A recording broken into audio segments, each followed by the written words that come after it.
Astrônomos estimam que o diâmetro do universo observável passa de 90 bilhões de anos-luz. Isso é mais do que 800 bilhões de trilhões de quilômetros de uma ponta do cosmos à outra.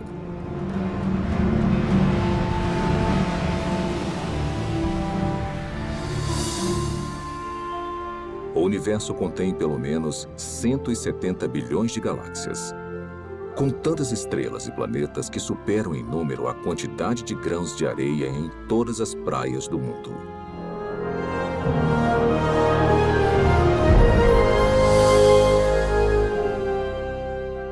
Dentro deste oceano cósmico, uma esfera de água e rochas é lar para mais de 8 milhões de espécies de organismos vivos. Esta realidade inspirou inúmeras especulações, incontáveis teorias e uma pergunta muito intrigante.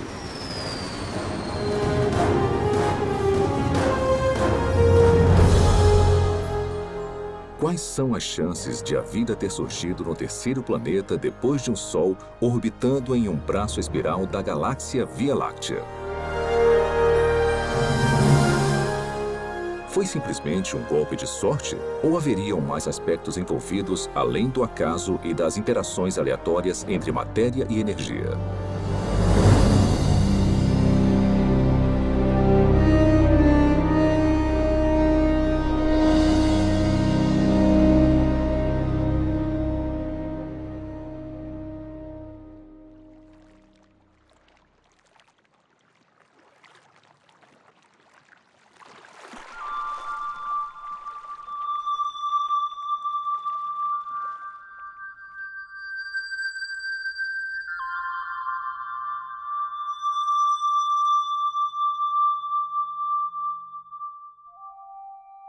Sendo os habitantes humanos da Terra, é fácil subestimarmos a vida. Na verdade, somos mimados por uma abundância.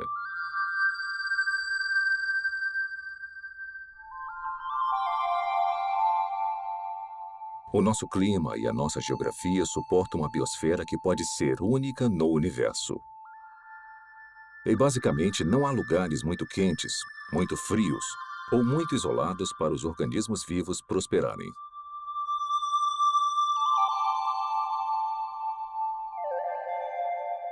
Dentre essa diversidade espetacular, talvez o maior desafio já encarado pela ciência ecoe de todo inseto, sequoia e baleia. Como a primeira vida passou a existir em um momento em que não havia vida de nenhum tipo?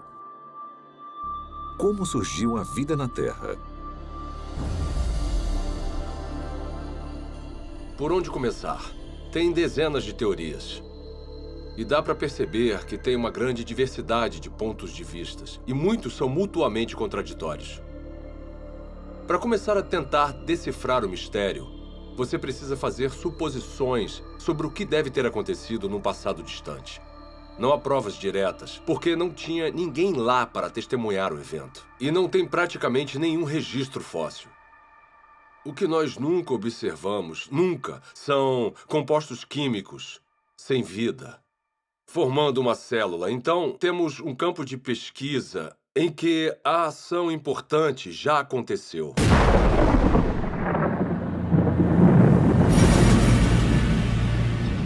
A história primordial da Terra é, de fato, uma narrativa incompleta. Mas apesar da ausência de provas físicas, a maioria dos cientistas acredita que a vida se originou quando a energia atingiu substâncias inorgânicas nos oceanos, crosta e atmosfera do planeta, para criar os componentes básicos para a primeira célula autorreplicante. Ao pensar na origem da vida, as regras, e não digo da própria ciência, mas da filosofia subjacente, as regras dizem que para resolver o problema, você pode usar matéria, energia, lei natural, irregularidades naturais e processos do acaso. Mas o seu kit de ferramentas acaba aí. O que você não pode usar, de acordo com as regras, as ditas regras da ciência, é mente ou inteligência. Se tivermos que dar um nome a essa posição, não tem um nome melhor do que materialismo científico. Uma filosofia que diz que a única explicação aceitável deve ser dada com base na matéria e na energia. E se você não consegue resolver o problema com essas ferramentas, você não pode mudar as regras. Então, partindo dessa perspectiva, como a vida se originou a partir de apenas matéria e energia? Agora, tenta resolver o problema. Como construir uma célula? Toda vida que já existiu na Terra é composta de células. E os indícios para sua origem estão entrelaçados em uma rede de máquinas moleculares.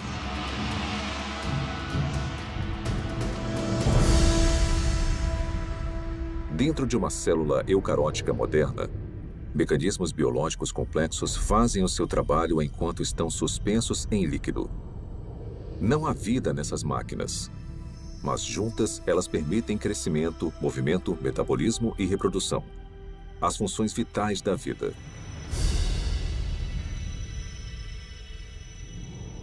Cada componente dessa fábrica celular é feito de grandes moléculas compostas.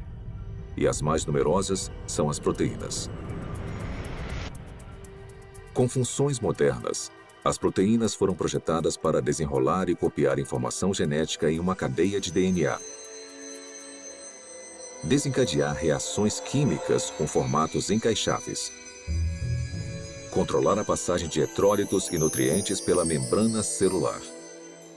Tipo de proteína, cinesina. E carregar recipientes cheios de carga por andaimes, também feitos de proteína, que se montam sozinhos e vão até os lugares necessários da célula.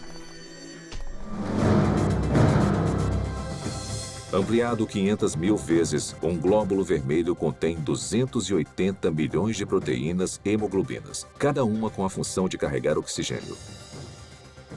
Isolando uma delas, descobrimos que cada proteína é feita de centenas de moléculas menores chamadas aminoácidos. São encontrados 20 tipos diferentes de aminoácidos em organismos vivos. A estrutura química distinta de cada molécula permite a formação de mais de 100.000 tipos diferentes de proteínas. A construção começa quando aminoácidos selecionados são organizados em uma cadeia. É um processo que costuma ser comparado à organização de letras do alfabeto em palavras e frases com significado. Se esses componentes tiverem a sequência correta, a cadeia se dobra em uma proteína pronta para cumprir a sua função dentro da célula.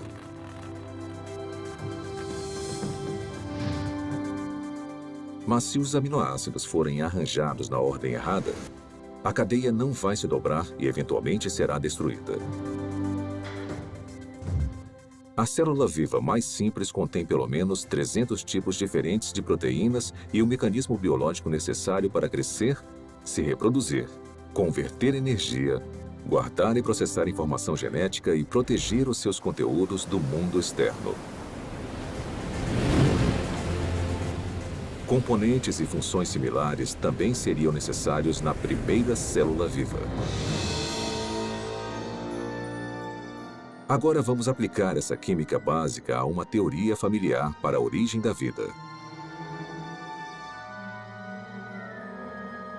Os cientistas especulam há muito tempo sobre oceanos primordiais cheios de aminoácidos que flutuavam como carrinhos de bate-bate. Talvez algumas dessas colisões aleatórias tenham produzido uma cadeia longa o suficiente para se dobrar em uma proteína.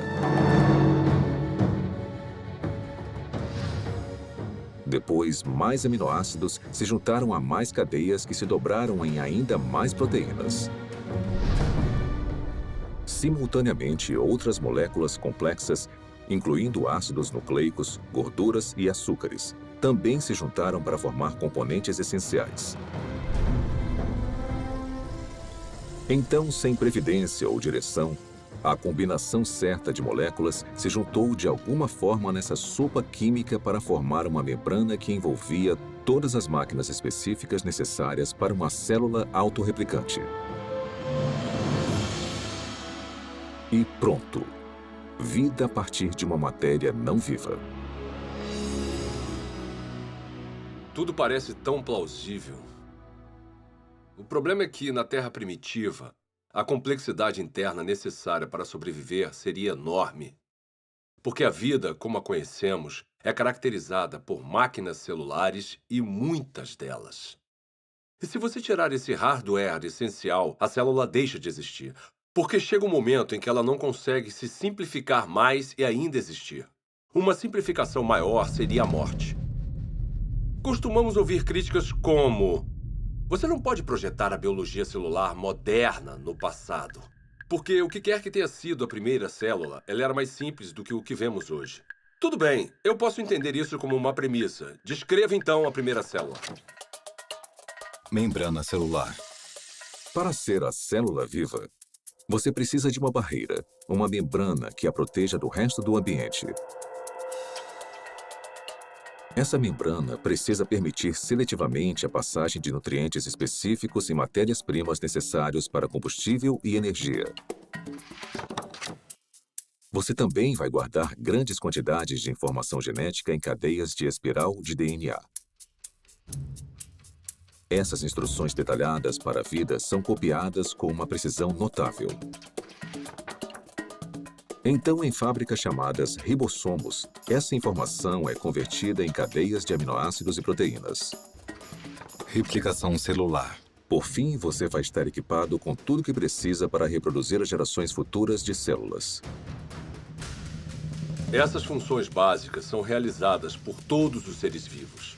São, de certa forma, características do que significa estar vivo. Então, seja uma célula do passado, uma célula bem simples, ou uma célula mais complicada de hoje em dia, não faz diferença, ela vai precisar realizar essas funções. Grande parte dos químicos acredita, assim como eu, que a vida surgiu espontaneamente, a partir da mistura de moléculas na terra prebiótica. Como? Eu nem imagino. George Whiteside, químico, Universidade Harvard. Apesar dos assombrosos obstáculos, a noção de que componentes químicos básicos se organizaram para formar uma célula viva é sugerida no mínimo 150 anos. Em 1871, Charles Darwin escreveu uma carta na qual descreveu um pequeno lago morno com todos os componentes químicos certos para criar a vida. Meio século depois, o bioquímico russo Alexander Oparin expandiu as ideias de Darwin. Em seu livro A Origem da Vida, ele teorizou sobre uma sopa primordial e uma progressão gradual de uma química simples até uma célula viva. Então, em 1952, essa hipótese foi testada. Stanley Miller, um aluno de pós-graduação da Universidade de Chicago, tentou determinar se uma química simples poderia produzir componentes reais de vida. O jovem cientista construiu um equipamento de vidro para simular o ciclo de água antigo e o encheu com uma mistura de gases que supostamente compunham a atmosfera da Terra primitiva. Miller aqueceu os componentes e atingiu os gases com descargas elétricas. Faíscas elétricas para desencadear uma reação. Poucos dias depois, um lodo parecido com piche se formou no vidro. Nele, Miller identificou 4 dos 20 aminoácidos encontrados em proteínas. Pela primeira vez, sob condições supostamente naturais, moléculas cruciais para a vida foram geradas a partir de matéria e energia. Houve muito alvoroço quando o experimento de Miller foi publicado pela primeira vez, porque parecia ser fácil conseguir os componentes dos seres vivos. E se era fácil conseguir os componentes, talvez não fosse tão difícil transformar esses componentes químicos nas primeiras células vivas. Apesar de sua premissa ser inovadora, o experimento de Stanley Miller logo foi considerado muito falho, pois ele não havia usado os gases corretos, negligenciando o nitrogênio, o dióxido de carbono e o oxigênio, que teriam destruído as moléculas necessárias para a vida na Terra primitiva. Mas apesar dos erros, o trabalho de Miller inspirou outras tentativas de recriar as condições pré-bióticas. Hoje, após décadas de investigações, a esperança de se encontrar uma solução de forma simples e clara já não existe mais. Mesmo assim, as pesquisas sobre a origem da vida continuam por todo o mundo. Sua hipótese essencial de que as células vivas surgiram através da química natural agora é conhecida como evolução química. A evolução química vem com muita bagagem. E se você for levá-la a sério como uma explicação para a origem da vida, com certeza você também precisa levar a sério certas propriedades fundamentais da biologia.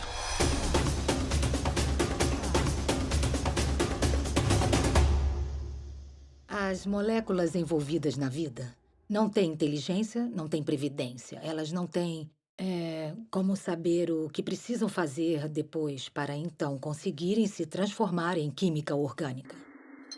Se eu colocar aminoácidos em um tubo de ensaio no meu laboratório, mesmo se eu esquentar e misturar muito bem, e fizer isso por 100 anos, 1000 anos, 10.000 anos ou 1 milhão de anos, nada aconteceria. Aminoácidos, nucleotídeos, lipídios. Sozinhos, eles não representam a vida. São inertes. Não se reproduzem, não guardam informações. De certa forma, são ingênuos. Eles não acordaram um dia e falaram: "Ei, vamos nos juntar e construir uma célula que consiga se replicar." Isso não aconteceu. A química por si só é indiferente ao fato de algo estar vivo ou morto.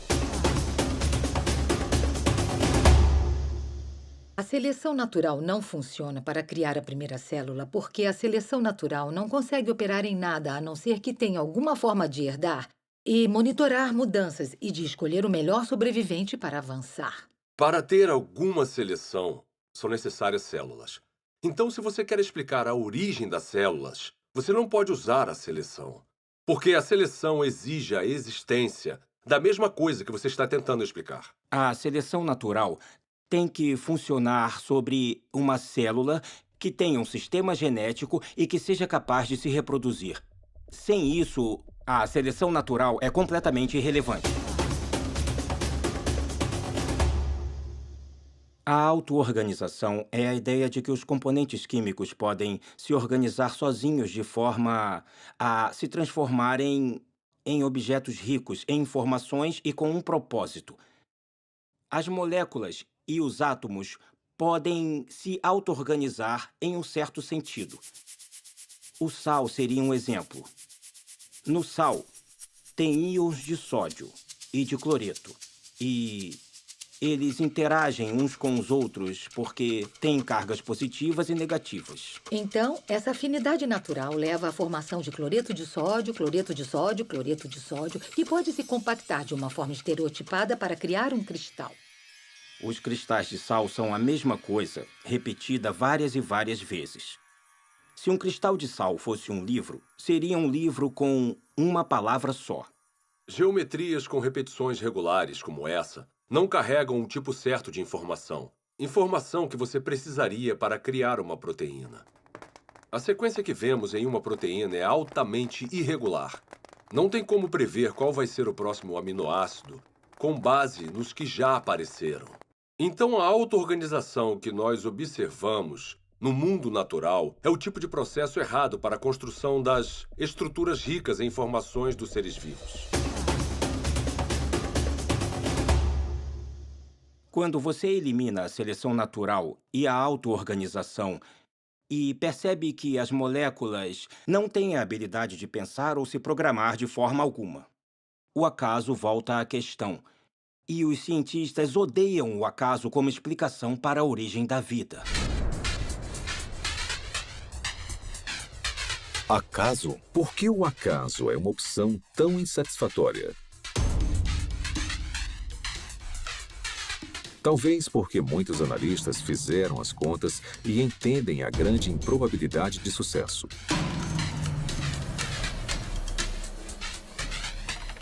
O acaso é definido como o elemento desconhecido e imprevisível em qualquer evento que não tenha um motivo atribuível ou orientação de uma lei natural ou de um agente inteligente. Desde o século XVII, uma ferramenta foi utilizada constantemente para prever o resultado de tais eventos. Se chama probabilidade matemática. De forma bem simplificada, é assim que a teoria funciona. Quando você atira uma moeda e escolhe cara, a probabilidade de você acertar é de 50%, ou uma probabilidade de 1 sobre 2. Se atirar 2 moedas, a probabilidade de tirar cara 2 vezes simultâneas é de 1 sobre 4. 3 moedas e 3 caras em uma única tentativa? 1 sobre 8. Sempre que adicionamos mais uma moeda, a probabilidade de sucesso, nesse caso, tirar só cara na mesma jogada, é reduzida exponencialmente por um múltiplo de 2. Então, se 10 moedas forem atiradas, a probabilidade de tirar cara 10 vezes é de 1 sobre 2 elevado à 10ª potência ou menos de uma chance a cada 1000.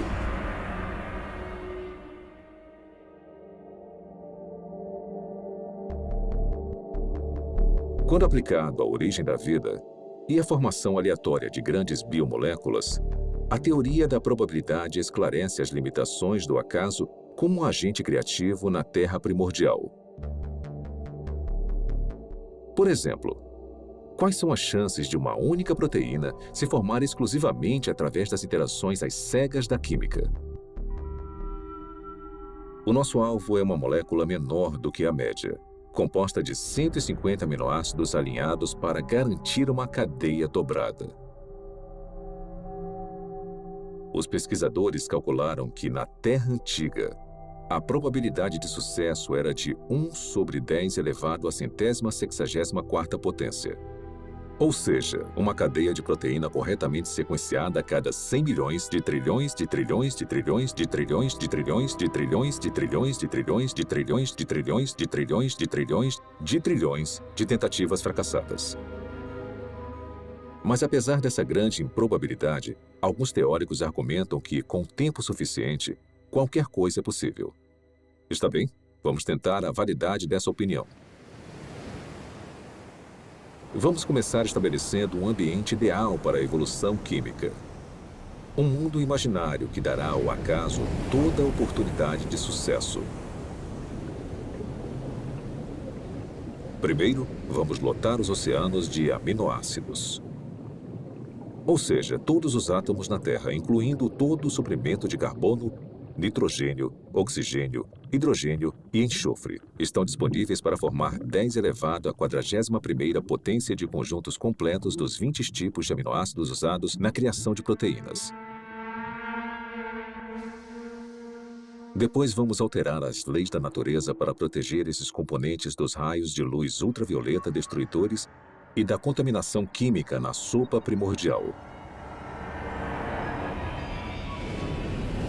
Agora vamos deixar a química agir para ver o que acontece.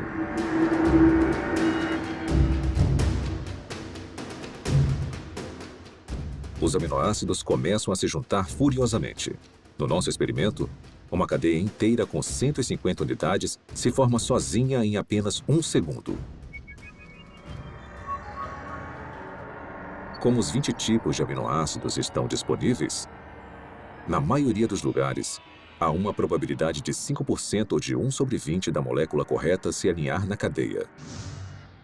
Se a sequência estiver incorreta, a cadeia é destruída imediatamente e se inicia um novo agrupamento. Por todo o planeta, 6 milhões de bilhões de trilhões de trilhões de tentativas vão acontecer a cada minuto.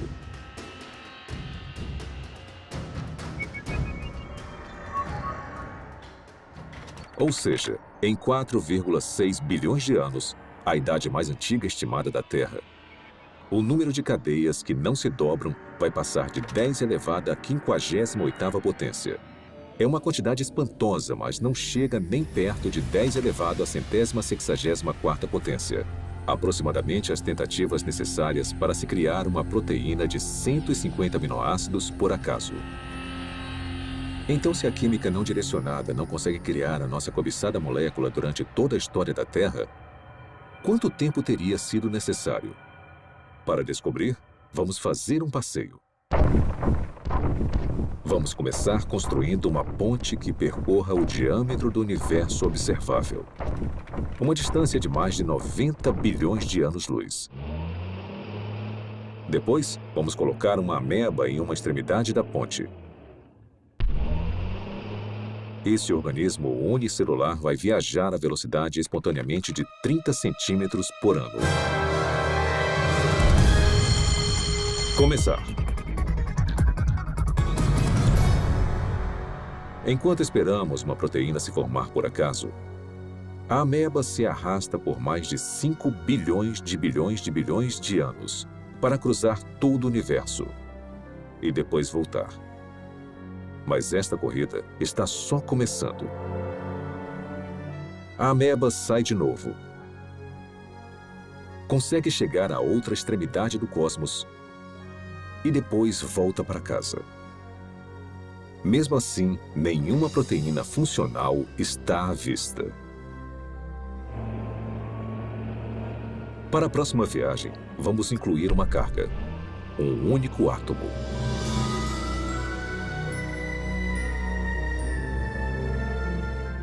Após percorrer lentamente mais de 800 bilhões de trilhões de quilômetros, a ameba deixa a carga e volta para pegar mais. Será que ela vai voltar antes da nossa proteína sortuda se formar? Com certeza. Na verdade, ela vai fazer mais 10 viagens completas. Depois 20, 100, 1000. E ainda não há nenhum sinal de uma molécula utilizável. A ameba continua fazendo viagens completas até carregar todo o átomo da Terra. Depois, todos os átomos do nosso sistema solar. Depois, todo o planeta e estrela da Via Láctea. Um átomo por vez. Na verdade, enquanto esperamos uma proteína se formar sozinha, a ameba tem tanto tempo que, se movendo apenas 30 centímetros por ano e carregando um átomo por viagem, ela vai transportar todo o universo, mais de 56 milhões de vezes. É esse o tempo que demoraria para o acaso criar uma proteína funcional. Suponhamos que, contra todas as probabilidades, a evolução química tenha produzido uma única proteína funcional. Haveria vida? Não. Haveria uma proteína. Um arranjo sem vida de aminoácidos. A célula viva mais simples que conhecemos tem mais de 300 proteínas diferentes. Mas as proteínas são só uma parte da história quando pensamos em uma célula de verdade. Lembre-se, são necessários carboidratos, açúcares complexos, ácidos nucleicos, DNA e RNA, lipídios e uma grande variedade de compostos químicos diferentes que vão constituir conjuntamente a vida. Todos esses componentes precisam ser reunidos no mesmo microambiente, no mesmo momento. Cada componente químico precisa, então, ser reunido e organizado na rede de máquinas moleculares que vão controlar todas as facetas da vida. Se nós conseguirmos entender toda a dificuldade de produzir uma máquina molecular usando nada além de átomos e energia, vemos que há um grande problema, porque quando temos uma máquina molecular, não temos um ser vivo.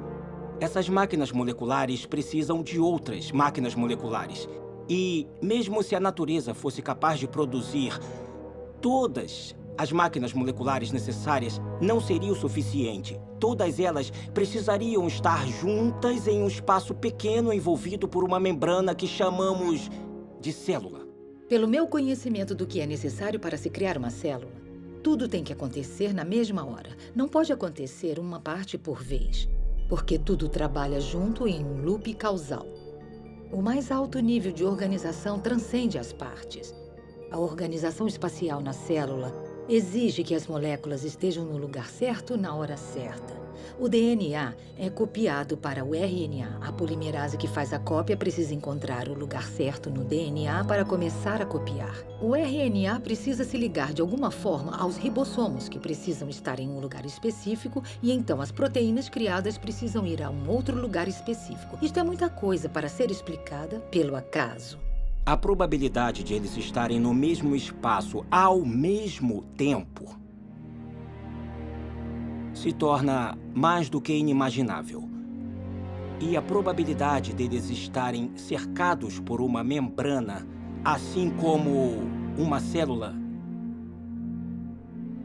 é basicamente impossível.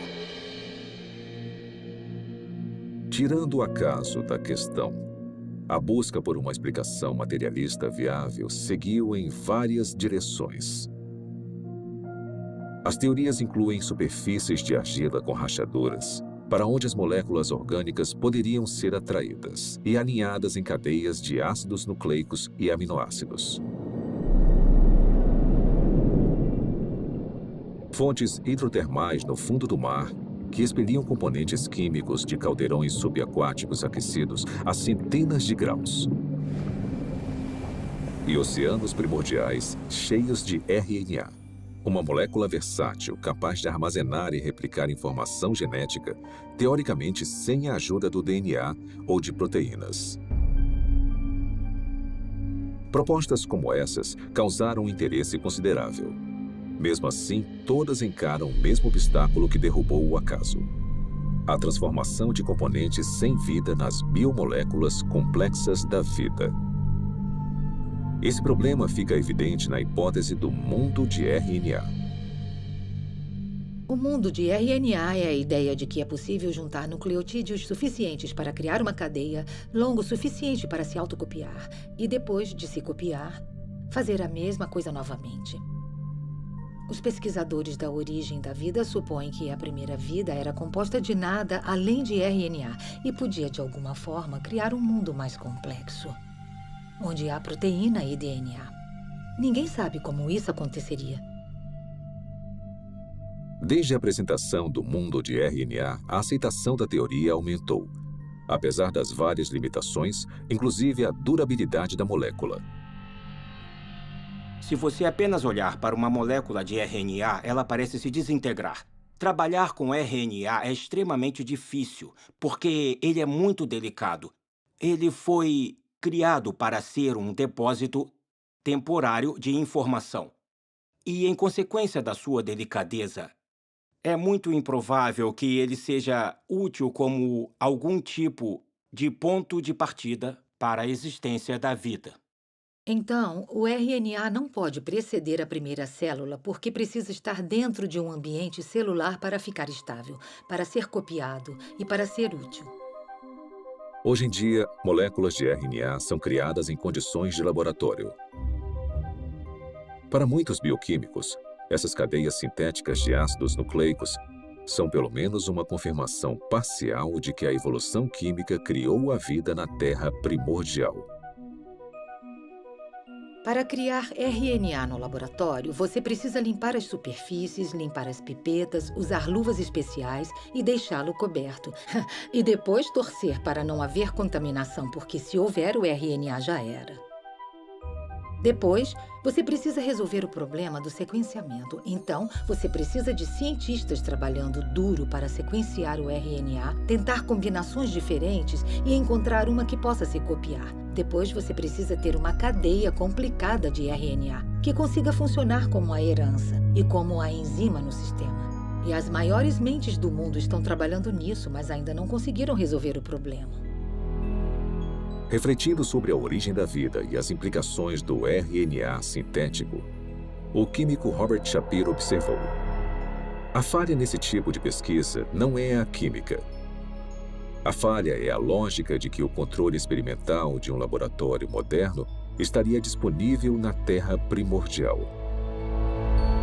Na verdade, as chances contra o RNA se formar sozinho são astronômicas.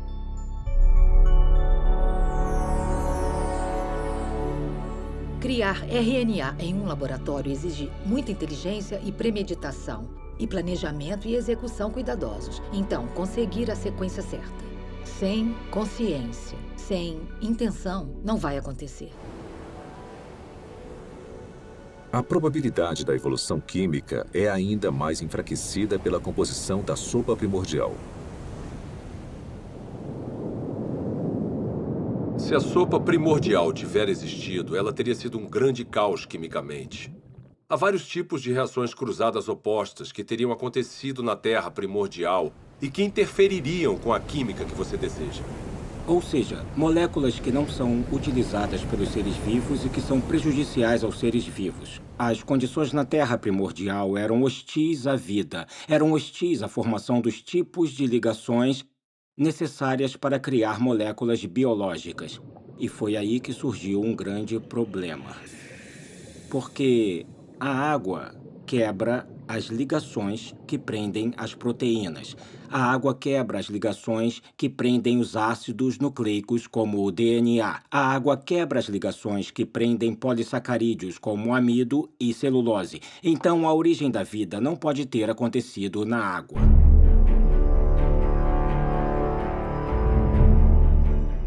Encarando desafios intransponíveis na Terra, alguns cientistas expandiram as fronteiras de suas buscas. Em 1976, o biólogo vencedor do Prêmio Nobel Francis Crick propôs uma alternativa radical para a origem da vida.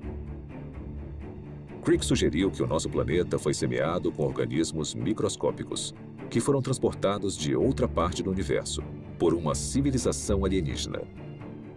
Essa teoria é chamada de panspermia. 5 anos depois, o físico Fred Hoyle ofereceu uma versão modificada de panspermia, quando teorizou que as cadeias de DNA haviam sido criadas por uma inteligência de uma galáxia distante e se espalharam como sementes de dente de leão em um dia de ventania.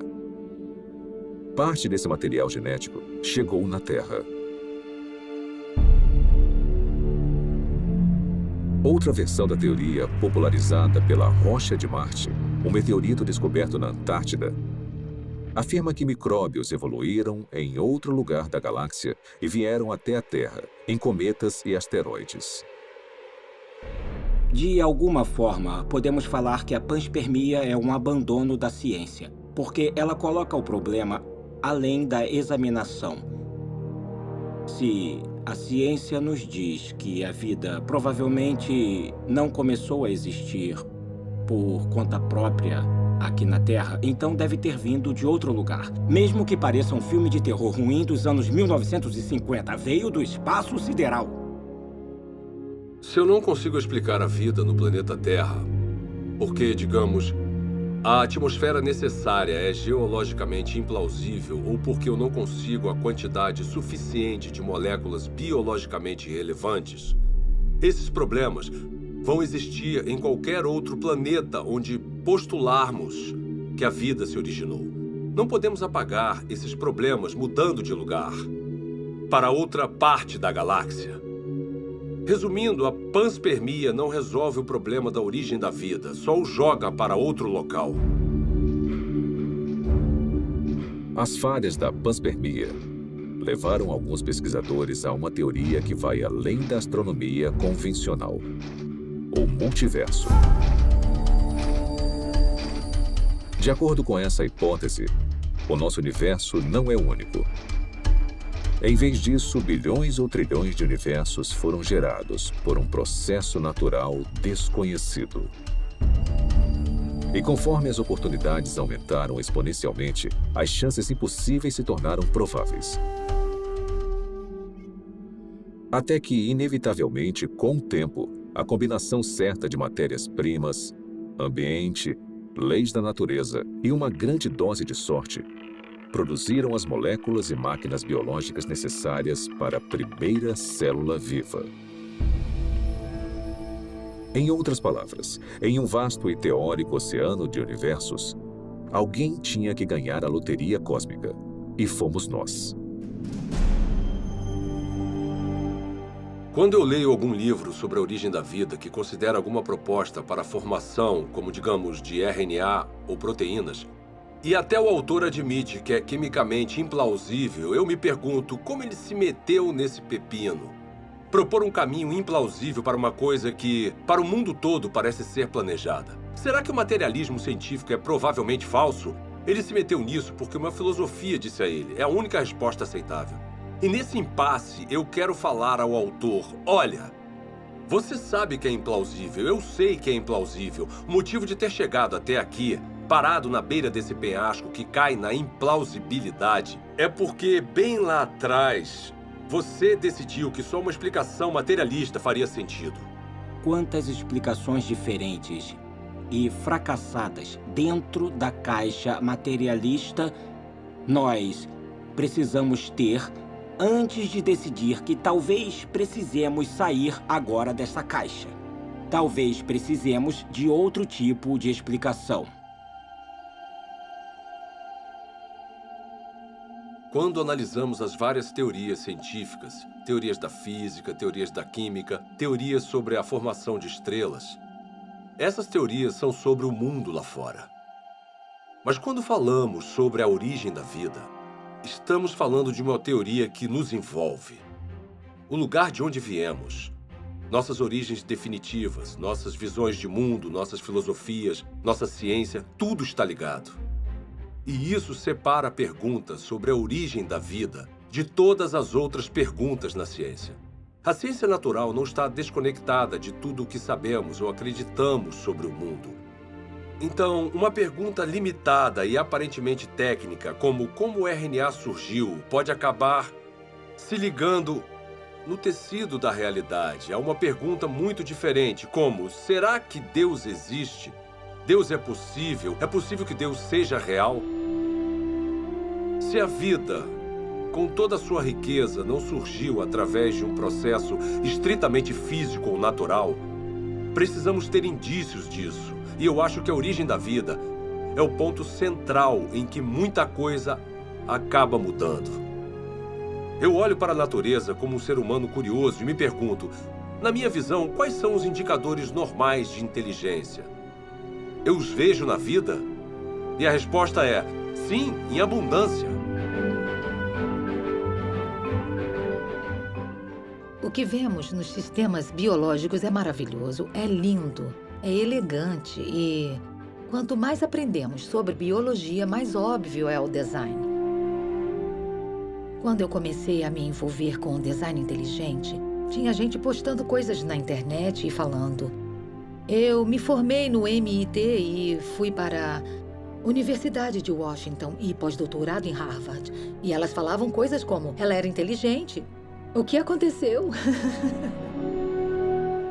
Na verdade, o materialismo coloca vendas nos olhos da ciência e nós deixamos passar o que é mais significativo no mundo. Então, esse é um ótimo momento para ser uma cientista, porque nós temos a oportunidade de ver as coisas com novos olhos. A inteligência é extremamente útil como uma forma de explicar a origem da vida que realmente faça sentido com o que observamos na natureza. A natureza parece ter sido criada. A vida pode ter sido criada. O design, a inteligência explicam as coisas como toda a informação que vemos dentro de uma célula. Não tem nada de mágico nos seres vivos. Eu sou um cientista, eu não acredito em mágica. Eu acredito em mecanismos e causas que são suficientes para atingir o fenômeno que eu observo. A inteligência é suficiente. A inteligência é necessária. Portanto, a inteligência é a conclusão na qual eu chego.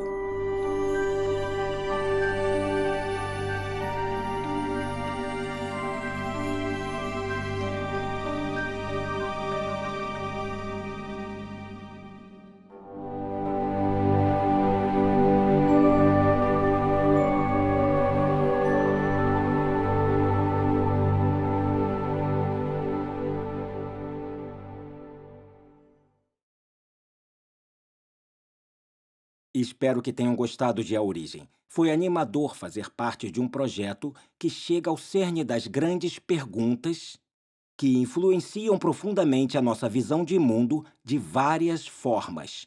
Como a vida surgiu? Será que as interações entre matéria e energia produziram as primeiras células? Ou será que a vida só é explicável como sendo a criação especial de Deus? Nos últimos 30 anos, tecnologias espetaculares permitiram que os pesquisadores descobrissem e visualizassem a rede complexa de máquinas biológicas que trabalham dentro de cada célula viva. Esse conhecimento inspirou o desenvolvimento de um caso científico, convincente para o design inteligente e para a origem da primeira vida. É um caso baseado puramente em provas, lógica e razão. Agora queríamos mostrar um pequeno vídeo que explica os princípios básicos dessa teoria, que algum dia pode revolucionar a forma como a ciência é praticada, ensinada e entendida por todo o mundo.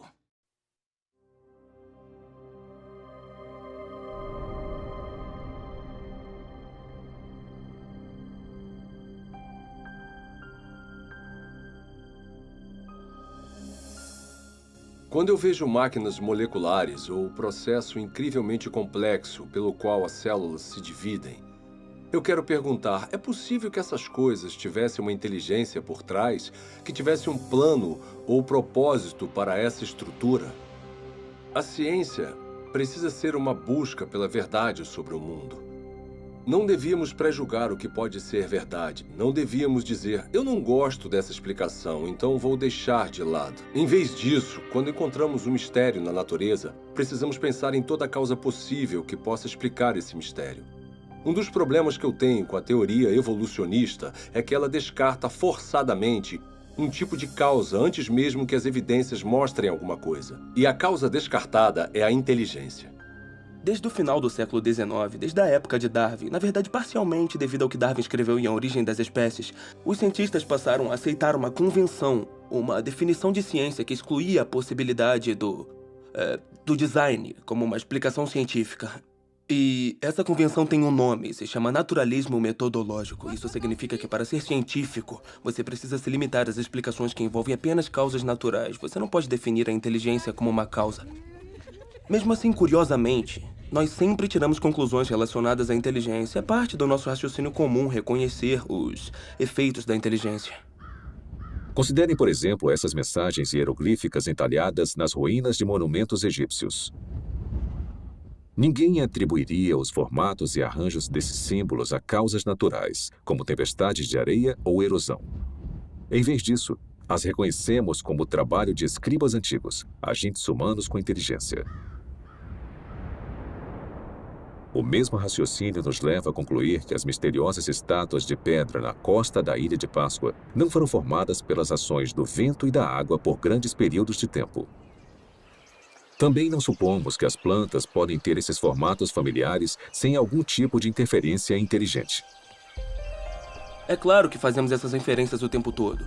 E nós sabemos que estão certas, mas a pergunta é com que fundamento fazemos essas inferências? Quais são as características que nos permitem reconhecer a inteligência? Recentemente, em um livro sobre a inferência do design, o matemático William Dembski fez um grande avanço na compreensão do raciocínio do design. Dembski identificou as características específicas dos artefatos que nos fazem reconhecer uma atividade inteligente prévia. Eu cheguei a essa conclusão analisando a forma como nós pensamos sobre o design.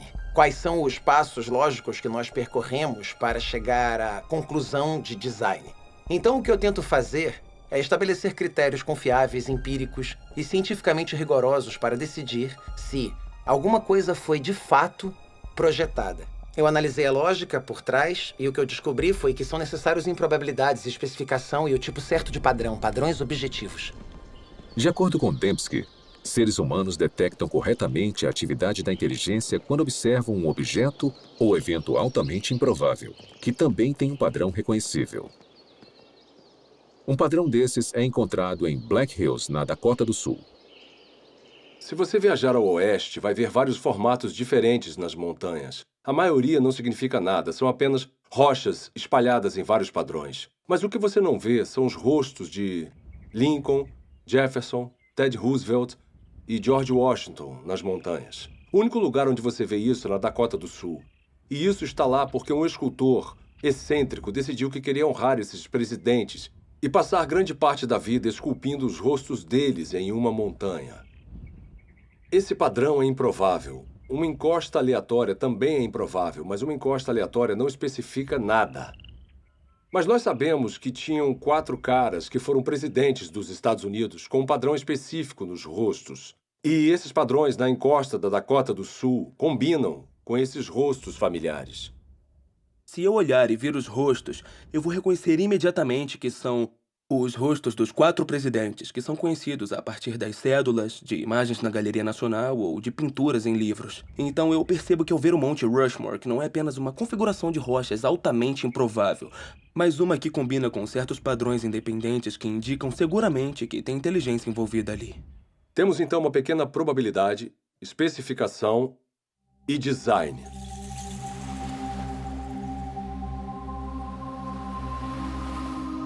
Em uma praia, outro padrão improvável gravado na areia ilustra como nós detectamos o design.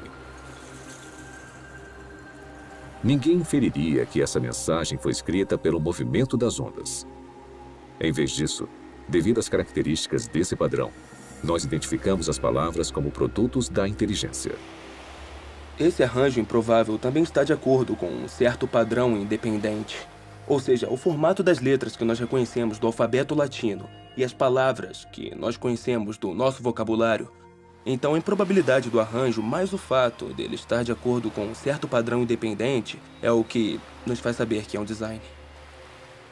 Essa ilustração sugere que os critérios de William Dembski para a identificação do design, baixa probabilidade e especificação são essencialmente equivalentes à informação. O tipo de informação presente não apenas em imagens, textos escritos e sequências numéricas, mas também presente em softwares e em sinais de rádio. A habilidade de detectar informação em transmissões eletromagnéticas tornou possível uma busca única por inteligência. Há mais de 3 décadas, astrônomos envolvidos no SETI, um projeto de busca por inteligência extraterrestre, monitoram sinais de rádio do espaço sideral na tentativa de encontrar padrões ricos em informações. Tipicamente, radiotelescópios recebem ruídos aleatórios ou sinais repetitivos simples produzidos naturalmente por estrelas, galáxias e outros objetos celestes. Mas os astrônomos reconhecem que, se identificarem um sinal contendo informações, ele confirmaria a existência da vida inteligente fora da Terra. Alguns especulam que uma civilização extraterrestre possa ter tentado se comunicar transmitindo mensagens na linguagem universal da matemática. Talvez usando um padrão reconhecível, como uma série de números primos. Isso não acontece por acaso. São necessários complexidade ou improbabilidade, vários números primos e também ter um padrão. E tem que ser o tipo de padrão certo, não um padrão que você está impondo. É um padrão que existe objetivamente. Até hoje, a pesquisa do SETI falhou em detectar qualquer padrão ou informação que indicaria que há inteligência em uma galáxia distante. Mas em outro universo, mais próximo de nós, cientistas descobriram uma gama de informações dentro do núcleo da célula viva. O DNA tem uma estrutura ideal para carregar informação. Nos A's, C's, T's e G's, as bases da dupla hélice do DNA, há o potencial para armazenar uma grande quantidade de informação. Na verdade, não há nenhuma entidade no universo conhecido que armazene e processe mais informação de forma mais eficiente do que a molécula de DNA. Um conjunto completo do DNA humano tem 3 bilhões de caracteres individuais. Análises das regiões codificadoras da molécula de DNA mostram que seus caracteres químicos têm um arranjo específico que lhes permite transmitir instruções ou informações detalhadas, como letras em uma frase com significado ou dígitos binários em um código de computador. Bill Gates disse que o DNA é como um programa de computador, mas muito mais complexo do que os que nós conseguimos criar. Se você pensar sobre isso, mesmo que por um minuto, é uma observação altamente sugestiva, porque nós sabemos que o Bill Gates não usa vento, erosão ou um gerador de números aleatórios para criar um software. Na verdade, ele usa engenheiros inteligentes, engenheiros de software. Então, tudo que sabemos com base na nossa experiência sugere que os sistemas ricos em informação são criados a partir do design. Mas o que pensar sobre o fato de que há informação na vida? Em toda célula viva de todo organismo vivo. Esse é o mistério fundamental de onde vem essa informação? Nos últimos 15 anos, o filósofo e cientista Stephen Meyer trabalhou para responder a essa pergunta. Meyer criou um argumento para desmontar que o design inteligente é a melhor explicação para a origem da informação necessária para criar a primeira célula viva. A informação que a molécula de DNA usa. Faz parte da nossa base de conhecimento o fato de agentes inteligentes poderem criar sistemas ricos em informações. Então, o argumento não se baseia no que não sabemos, mas sim no que nós sabemos sobre a estrutura de causa e efeito do mundo. Sabemos que, até agora, não há uma explicação naturalista. Nem uma causa natural que produza informação, nem seleção natural, nem processos de auto-organização e nem o puro acaso. Mas nós sabemos de uma causa que é capaz de produzir informação, que é a inteligência. Então, quando as pessoas inferem o design a partir da presença de informação no DNA, estão fazendo na prática o que se chama nas ciências históricas de uma inferência à melhor explicação. Quando encontramos um sistema rico em informações na célula, na molécula de DNA especificamente, podemos inferir que a inteligência teve um papel na origem desse sistema, mesmo não estando lá para observar o surgimento do mesmo. Há 150 anos, Charles Darwin transformou a ciência com a sua teoria sobre a seleção natural. Hoje, essa teoria encara um desafio formidável. O design inteligente provocou uma descoberta e um debate intenso sobre a origem da vida na Terra. E para um número cada vez maior de cientistas, ele representa um paradigma. Uma ideia com o poder de, mais uma vez, redefinir os fundamentos do pensamento científico. Durante o século XIX, os cientistas acreditavam que haviam duas entidades fundamentais, matéria e energia. Mas conforme entramos no século XXI, tem uma terceira entidade fundamental que a ciência precisou reconhecer, que é a informação. Então, à medida que encontramos a biologia da era da informação, cresce a suspeita de que o que vemos na molécula de DNA é, na verdade, um artefato da mente, um artefato da inteligência. Uma coisa que só pode ser explicada através do design inteligente.